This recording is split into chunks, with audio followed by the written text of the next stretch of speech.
શિવલિંગ પર કરાયું સૂર્ય તિલક. વડોદરાના ભાયલી સ્થિત 750 વર્ષ જૂના વિમદેશ્વર મહાદેવ મંદિરે પ્રથમ વખત આર્ટી ટેકનોલોજીથી અનોખું સૂર્ય તિલક કરવામાં આવ્યું. આ મંદિર સૌથી પુરાનું, ગામનું સૌથી જૂનું 750 વર્ષ જૂનું વિમદેશ્વર મહાદેવનું મંદિર છે. અને આજે પુષ્ય નક્ષત્ર અને ગુરુવાર હોવાથી અમે અહીંયા આગળ સૂર્ય તિલકનું આયોજન રાખ્યું છે.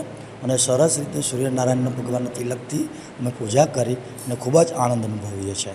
વડોદરાના સંશોધક મિથિલેશ પટેલે વિકસાવેલી સિસ્ટમમાં મોબાઈલ, સેન્સર્સ, મોટર્સ અને મિરરનો ઉપયોગ કરીને સૂર્યપ્રકાશને ગર્ભગૃહ સુધી પહોંચાડવામાં આવ્યો. ટેકનોલોજી કરવાની અંદર જે ટેકનોલોજી છે એ IoT બેઝ કરવામાં આવ્યું છે. આની અંદર બેઝિકલી હું તમને કહું કે મંદિરના સૌથી પહેલાં લેટલોંગ લેવામાં આવ્યા હતા અને મંદિરના લેટલોંગ લીધા પછી એને અમે કોઈ સર્વો મોટર્સ અને IoT માટે ESP32 યુઝ કર્યું છે, જે મારા ફોન્સ અને અમારા વાઈફાઈ સિસ્ટમ સાથે કનેક્ટ છે.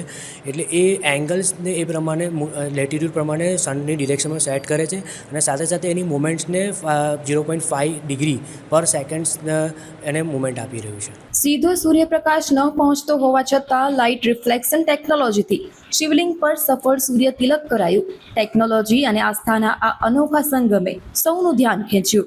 અમારું જે મંદિર છે વિમલેશ્વર મહાદેવ, લગભગ 700 થી 750 વર્ષ જૂનું મંદિર છે.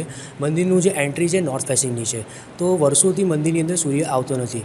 સાથે સાથે આજે સર્વાર્ધ યોગ અને પુષ્ય નક્ષત્ર છે, તો પુષ્ય નક્ષત્રની અંદર જે શિવજી, અમારું જે શિવજીનું શિવલિંગ છે, તો એની પર અમે સૂર્ય અભિષેક કરી, એટલે સૂર્ય તિલક કરી અને અમે સૂર્ય તિલક કરી હતી.